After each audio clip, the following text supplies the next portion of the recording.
ದಾರಿಯುದ್ದಕ್ಕೂ ಜನಸಾಗರ, ಎಲ್ಲರ ಬಾಯಲ್ಲೂ ಒಂದೇ ಉದ್ಗಾರ. ಕೊನೆಗೂ ಕೊಡವರ ಹೋರಾಟಕ್ಕೆ ಒಂದು ಹಂತದ ಜಯ ಸಿಕ್ಕಿದೆ. ವಸ್ತ್ರ ಸಂಹಿತೆ ವಿವಾದಕ್ಕೆ ನ್ಯಾಯಾಲಯ ಮಧ್ಯಪ್ರವೇಶ ಮಾಡಿ ಫುಲ್ ಸ್ಟಾಪ್ ಇದೆ.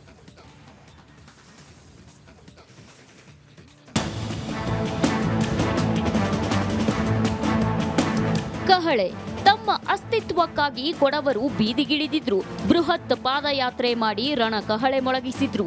ಬಿಸಿಲನ್ನು ಲೆಕ್ಕಿಸದೆ ಸಂಸ್ಕೃತಿ ಉಳಿವಿಗಾಗಿ ಹೋರಾಡಿದ್ರು. ಸಾಂಪ್ರದಾಯಿಕ ಧಿರಿಸಿನಲ್ಲಿ ಹೆಜ್ಜೆ ಹಾಕಿ ಸಮರ ಸಾರಿದ್ರು. ಕೊನೆಗೂ ಕೊಡವರ ಈ ಹೋರಾಟಕ್ಕೆ ಜಯ ಸಿಕ್ಕಿದೆ. ವಸ್ತ್ರ ವಿವಾದಕ್ಕೆ ಫುಲ್ ಸ್ಟಾಪ್ ಬಿದ್ದಿದೆ. ಕೊಡವಾಮೆ ಬಾಳೋ ಬೆಳಕಾಯ್ತು. ಕೊಡವರ ಹೋರಾಟಕ್ಕೆ ಜಯ ಸಿಕ್ಕಿತು.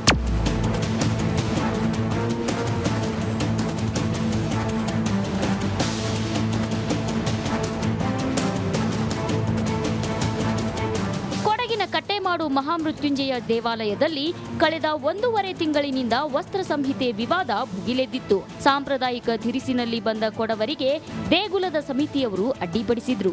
ಇದು ಅರೆಭಾಷೆಗೌಡರು ಹಾಗೂ ಕೊಡವರ ನಡುವೆ ಸಮರಕ್ಕೆ ಸಾಕ್ಷಿಯಾಗಿತ್ತು. ಬಳಿಕ ಕೊಡವರು ತಮ್ಮ ಅಸ್ತಿತ್ವ ಸಂಸ್ಕೃತಿ ಉಳಿವಿಗಾಗಿ ಬೃಹತ್ ಪಾದಯಾತ್ರೆ ಮಾಡಿದ್ರು. ಕಾನೂನು ಹೋರಾಟವನ್ನೂ ಮಾಡಿದ್ರು. ಕೊನೆಗೂ ಕೊಡವರ ಹೋರಾಟಕ್ಕೆ ಜಯ ಸಿಕ್ಕಿದೆ.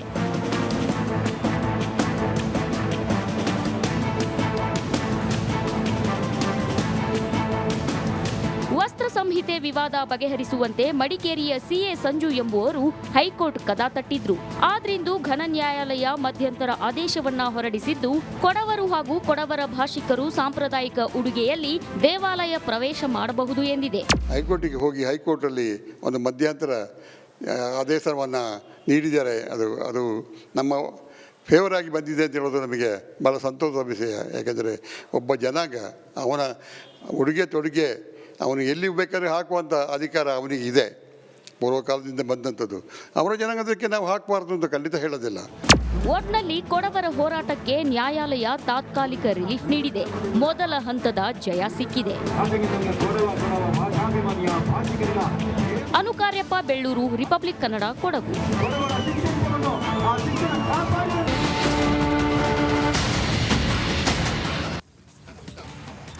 ದಾರಿಯುದ್ದಕ್ಕೂ ಜನಸಾಗರ, ಎಲ್ಲರ ಬಾಯಲ್ಲೂ ಒಂದೇ ಉದ್ಗಾರ. ಕೊನೆಗೂ ಕೊಡವರ ಹೋರಾಟಕ್ಕೆ ಒಂದು ಹಂತದ ಜಯ ಸಿಕ್ಕಿದೆ. ವಸ್ತ್ರ ಸಂಹಿತೆ ವಿವಾದಕ್ಕೆ ನ್ಯಾಯಾಲಯ ಮಧ್ಯಪ್ರವೇಶ ಮಾಡಿ ಫುಲ್ ಸ್ಟಾಪ್ ಇದೆ.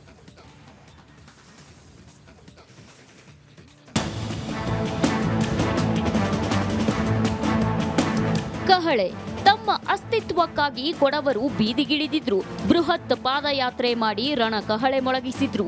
ಬಿಸಿಲನ್ನು ಲೆಕ್ಕಿಸದೆ ಸಂಸ್ಕೃತಿ ಉಳಿವಿಗಾಗಿ ಹೋರಾಡಿದ್ರು. ಸಾಂಪ್ರದಾಯಿಕ ಧಿರಿಸಿನಲ್ಲಿ ಹೆಜ್ಜೆ ಹಾಕಿ ಸಮರ ಸಾರಿದ್ರು. ಕೊನೆಗೂ ಕೊಡವರ ಈ ಹೋರಾಟಕ್ಕೆ ಜಯ ಸಿಕ್ಕಿದೆ. ವಸ್ತ್ರ ವಿವಾದಕ್ಕೆ ಫುಲ್ ಸ್ಟಾಪ್ ಬಿದ್ದಿದೆ. ಕೊಡವಾಮೆ ಬಾಳೋ ಬೆಳಕಾಯ್ತು. ಕೊಡವರ ಹೋರಾಟಕ್ಕೆ ಜಯ ಸಿಕ್ಕಿತು.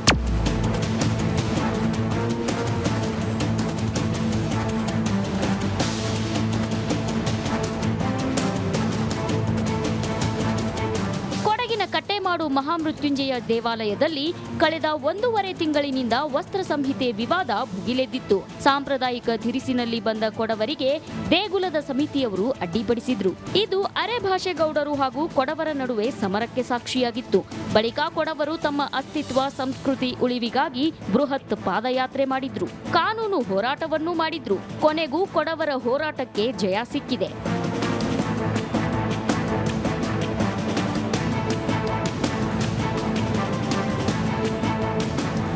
ವಸ್ತ್ರ ಸಂಹಿತೆ ವಿವಾದ ಬಗೆಹರಿಸುವಂತೆ ಮಡಿಕೇರಿಯ ಸಿಎ ಸಂಜು ಎಂಬುವರು ಹೈಕೋರ್ಟ್ ಕದ ತಟ್ಟಿದ್ರು. ಆದ್ರಿಂದು ಘನ ನ್ಯಾಯಾಲಯ ಮಧ್ಯಂತರ ಆದೇಶವನ್ನ ಹೊರಡಿಸಿದ್ದು, ಕೊಡವರು ಹಾಗೂ ಕೊಡವರ ಭಾಷಿಕರು ಸಾಂಪ್ರದಾಯಿಕ ಉಡುಗೆಯಲ್ಲಿ ದೇವಾಲಯ ಪ್ರವೇಶ ಮಾಡಬಹುದು ಎಂದಿದೆ. ಹೈಕೋರ್ಟಿಗೆ ಹೋಗಿ ಹೈಕೋರ್ಟ್ ಅಲ್ಲಿ ಒಂದು ಮಧ್ಯಂತರ ಆದೇಶವನ್ನ ನೀಡಿದ್ದಾರೆ. ಅದು ನಮ್ಮ ಫೇವರ್ ಆಗಿ ಬಂದಿದೆ ಅಂತ ಹೇಳೋದು ನಮಗೆ ಬಹಳ ಸಂತೋಷದ ವಿಷಯ. ಯಾಕೆಂದರೆ ಒಬ್ಬ ಜನಾಂಗ ಅವನ ಉಡುಗೆ ತೊಡುಗೆ ಅವನು ಎಲ್ಲಿ ಬೇಕಾದ್ರೆ ಹಾಕುವಂಥ ಅಧಿಕಾರ ಅವನಿಗೆ ಇದೆ. ಪೂರ್ವಕಾಲದಿಂದ ಬಂದಂಥದ್ದು. ಅವರ ಜನಾಂಗದಕ್ಕೆ ನಾವು ಹಾಕಬಾರ್ದು ಅಂತ ಖಂಡಿತ ಹೇಳೋದಿಲ್ಲ. ಒಟ್ನಲ್ಲಿ ಕೊಡವರ ಹೋರಾಟಕ್ಕೆ ನ್ಯಾಯಾಲಯ ತಾತ್ಕಾಲಿಕ ರಿಲೀಫ್ ನೀಡಿದೆ. ಮೊದಲ ಹಂತದ ಜಯ ಸಿಕ್ಕಿದೆ. ಅನುಕಾರ್ಯ ಅನುಕಾರ್ಯಪ್ಪ ಬೆಳ್ಳೂರು, ರಿಪಬ್ಲಿಕ್ ಕನ್ನಡ, ಕೊಡಗು.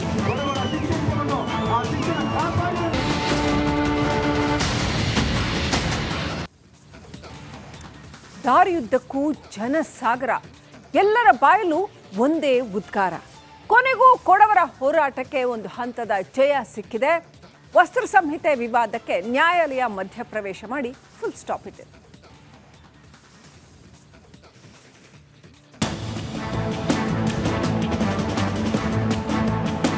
ಕಹಳೆ ತಮ್ಮ ಅಸ್ತಿತ್ವಕ್ಕಾಗಿ ಕೊಡವರು ಬೀದಿಗಿಳಿದಿದ್ರು.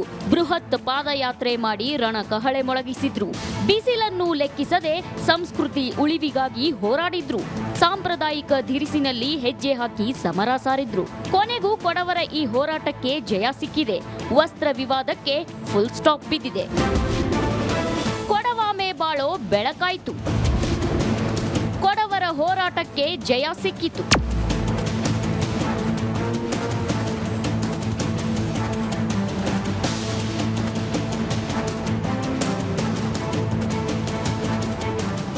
ಕಟ್ಟೆಮಾಡು ಮಹಾಮೃತ್ಯುಂಜಯ ದೇವಾಲಯದಲ್ಲಿ ಕಳೆದ 1.5 ತಿಂಗಳಿನಿಂದ ವಸ್ತ್ರ ಸಂಹಿತೆ ವಿವಾದ ಭುಗಿಲೆದ್ದಿತ್ತು. ಸಾಂಪ್ರದಾಯಿಕ ಧಿರಿಸಿನಲ್ಲಿ ಬಂದ ಕೊಡವರಿಗೆ ದೇಗುಲದ ಸಮಿತಿಯವರು ಅಡ್ಡಿಪಡಿಸಿದ್ರು.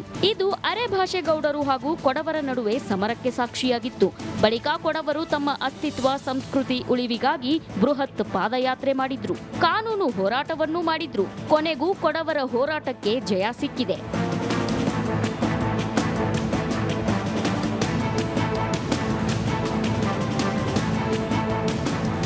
ವಸ್ತ್ರ ಸಂಹಿತೆ ವಿವಾದ ಬಗೆಹರಿಸುವಂತೆ ಮಡಿಕೇರಿಯ ಸಿಎ ಸಂಜು ಎಂಬುವರು ಹೈಕೋರ್ಟ್ ಕದ ತಟ್ಟಿದ್ರು. ಆದ್ರಿಂದು ಘನ ನ್ಯಾಯಾಲಯ ಮಧ್ಯಂತರ ಆದೇಶವನ್ನ ಹೊರಡಿಸಿದ್ದು, ಕೊಡವರು ಹಾಗೂ ಕೊಡವರ ಭಾಷಿಕರು ಸಾಂಪ್ರದಾಯಿಕ ಉಡುಗೆಯಲ್ಲಿ ದೇವಾಲಯ ಪ್ರವೇಶ ಮಾಡಬಹುದು ಎಂದಿದೆ. ಹೈಕೋರ್ಟಿಗೆ ಹೋಗಿ ಹೈಕೋರ್ಟಲ್ಲಿ ಒಂದು ಮಧ್ಯಂತರ ಆದೇಶವನ್ನು ನೀಡಿದ್ದಾರೆ.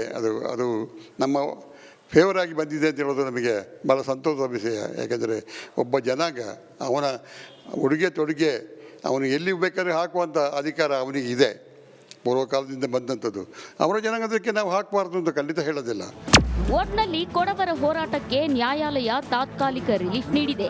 ಮೊದಲ ಹಂತದ ಜಯ ಸಿಕ್ಕಿದೆ. ಅನುಕಾರ್ಯಪ್ಪ ಬೆಳ್ಳೂರು, ರಿಪಬ್ಲಿಕ್ ಕನ್ನಡ, ಕೊಡಗು.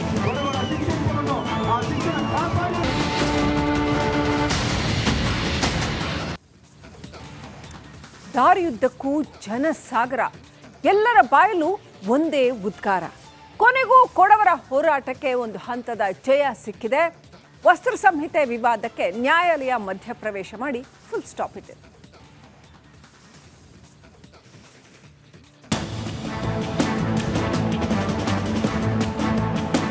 ಕಹಳೆ ತಮ್ಮ ಅಸ್ತಿತ್ವಕ್ಕಾಗಿ ಕೊಡವರು ಬೀದಿಗಿಳಿದಿದ್ರು. ಬೃಹತ್ ಪಾದಯಾತ್ರೆ ಮಾಡಿ ರಣ ಕಹಳೆ ಮೊಳಗಿಸಿದ್ರು. ಬಿಸಿಲನ್ನು ಲೆಕ್ಕಿಸದೆ ಸಂಸ್ಕೃತಿ ಉಳಿವಿಗಾಗಿ ಹೋರಾಡಿದ್ರು. ಸಾಂಪ್ರದಾಯಿಕ ಧಿರಿಸಿನಲ್ಲಿ ಹೆಜ್ಜೆ ಹಾಕಿ ಸಮರ ಸಾರಿದ್ರು. ಕೊನೆಗೂ ಕೊಡವರ ಈ ಹೋರಾಟಕ್ಕೆ ಜಯ ಸಿಕ್ಕಿದೆ. ವಸ್ತ್ರ ವಿವಾದಕ್ಕೆ ಫುಲ್ ಸ್ಟಾಪ್ ಬಿದ್ದಿದೆ. ಕೊಡವಾಮೆ ಬಾಳೋ ಬೆಳಕಾಯ್ತು.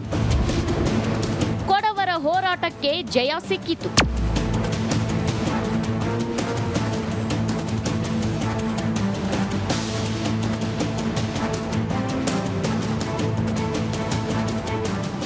ಕಟ್ಟೆಮಾಡು ಮಹಾಮೃತ್ಯುಂಜಯ ದೇವಾಲಯದಲ್ಲಿ ಕಳೆದ 1.5 ತಿಂಗಳಿನಿಂದ ವಸ್ತ್ರ ಸಂಹಿತೆ ವಿವಾದ ಭುಗಿಲೆದ್ದಿತ್ತು. ಸಾಂಪ್ರದಾಯಿಕ ಧಿರಿಸಿನಲ್ಲಿ ಬಂದ ಕೊಡವರಿಗೆ ದೇಗುಲದ ಸಮಿತಿಯವರು ಅಡ್ಡಿಪಡಿಸಿದ್ರು. ಇದು ಅರೆಭಾಷೆಗೌಡರು ಹಾಗೂ ಕೊಡವರ ನಡುವೆ ಸಮರಕ್ಕೆ ಸಾಕ್ಷಿಯಾಗಿತ್ತು. ಬಳಿಕ ಕೊಡವರು ತಮ್ಮ ಅಸ್ತಿತ್ವ ಸಂಸ್ಕೃತಿ ಉಳಿವಿಗಾಗಿ ಬೃಹತ್ ಪಾದಯಾತ್ರೆ ಮಾಡಿದ್ರು. ಕಾನೂನು ಹೋರಾಟವನ್ನೂ ಮಾಡಿದ್ರು. ಕೊನೆಗೂ ಕೊಡವರ ಹೋರಾಟಕ್ಕೆ ಜಯ ಸಿಕ್ಕಿದೆ.